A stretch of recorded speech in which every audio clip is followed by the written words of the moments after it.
নমস্কার বন্ধুরা, আপনারা দেখছেন ভয়েস অফ বাঁকুড়া। এখন সরকারি চাকরির খবর প্রত্যেকদিন রাত্রি 9টায় ভয়েস অফ বাঁকুড়ার সাথে। স্টাফ সিলেকশন কমিশন অর্থাৎ এসএসসি প্রকাশ করেছে একটি নতুন নিয়োগ বিজ্ঞপ্তি। সরকারি দপ্তরে হিন্দি ও ইংরেজি ট্রান্সলেটর, কম্বাইন্ড হিন্দি ট্রান্সলেটর পদের জন্য। যারা ট্রান্সলেটর এর কাজ করতে ইচ্ছুক এবং হিন্দি ও ইংরেজিতে ভালো দক্ষ রয়েছে তাদের জন্য এটি একটি স্বপ্ন পদ, কারণ নিয়োগ হবে বিভিন্ন কেন্দ্রীয় সরকারি দপ্তরে। আজকের এই পর্বে আমরা জানব মোট কত পদ রয়েছে, যোগ্যতা কি লাগবে, আবেদন কখন থেকে শুরু, বয়স সীমা, আবেদন ফি এবং বেতন কাঠামো কি, আর নিয়োগ পরীক্ষার পদ্ধতি কেমন হবে। এসএসসি যে পদের জন্য নিয়োগ শুরু করেছে সেই পদটির নাম কম্বাইন্ড হিন্দি ট্রান্সলেটর। এখানে মোট শূন্য পদ 437টি। আবেদন প্রক্রিয়া শুরু হয়ে গিয়েছে। আবেদনের শেষ সময় 26শে জুন 2025 রাত 11টা পর্যন্ত। আবেদন করতে হবে অনলাইনে ssc.gov.in এই ওয়েবসাইটের মাধ্যমে। প্রার্থীকে যোগ্যতা হিসেবে থাকতে হবে যে কোনো স্বীকৃত বিশ্ববিদ্যালয় থেকে মাস্টার্স ডিগ্রি, যেমন হিন্দি বিষয়ে MA, ইংরেজি কম্পালসারি, ইংরেজিতে MA, হিন্দি কম্পালসারি।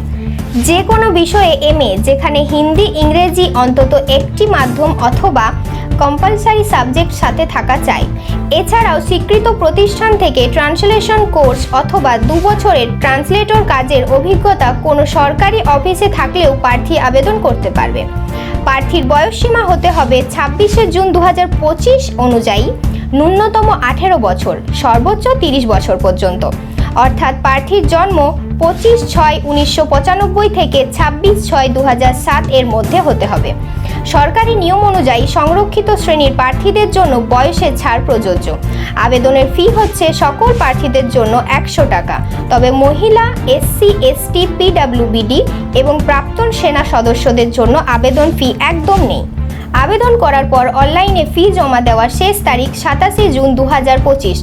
গুরুত্বপূর্ণ তারিখগুলি হচ্ছে আবেদন সংশোধনের জন্য 1 জুলাই থেকে 2 জুলাই 2025। এরপর কম্পিউটার ভিত্তিক লিখিত পরীক্ষা পেপার 1 12 আগস্ট 2025 থেকে শুরু। নিয়োগ প্রক্রিয়া হিসেবে প্রার্থীকে প্রথমে পেপার 1 CBT, এরপর পেপার 2 ডেসক্রিপটিভ। 2 পরীক্ষার ভিত্তিতে তৈরি হবে মেধা তালিকা, যার ভিত্তিতে হবে নিয়োগ। চলো এবার জেনে নিই এই পদের নিয়োগ হলে বেতন কাঠামো কেমন হবে। Junior Hindi translator, junior translation officer পদে নিয়োগ হলে লেভেল 6 অনুযায়ী বেতন স্কেল 35,400 থেকে 1,12,400 টাকা পর্যন্ত। এই বেতন প্রযোজ্য হবে central secretariat, official language service, arm forces headquarters এবং বিভিন্ন কেন্দ্রীয় মন্ত্রক, বিভাগ ও দপ্তর।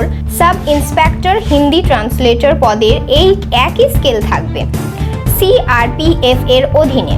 আর যদি তুমি সিনিয়র হিন্দি ট্রান্সলেটর অথবা সিনিয়র ট্রান্সলেটর পদে নির্বাচিত হও, লেভেল 7 অনুযায়ী বেতন স্কেল 44,900 থেকে 1,42,400 টাকা পর্যন্ত। সাথে থাকবে কেন্দ্রীয় সরকারের সমস্ত ভাতা ও সুযোগ সুবিধা, যেমন HRA, DA, মেডিকেল, পেনশন এবং LTC। অর্থাৎ শুধু সম্মানজনক কাজ নয়, বেতন ও ভবিষ্যৎ দুই সুরক্ষিত।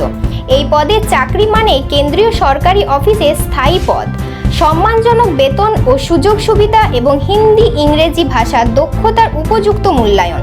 তাই যারা ট্রান্সলেট করতে দক্ষ, MA পাস করেছো বা সরকারি চাকরির ভালো সুযোগ খুঁজছো তাদের জন্য SSC JHT 2025 হতে পারে একটি সোনালী সুযোগ। আজই ssc.gov.in এই ওয়েবসাইটে গিয়ে 26শে জুনের আগেই আবেদন সম্পূর্ণ করে ফেলো।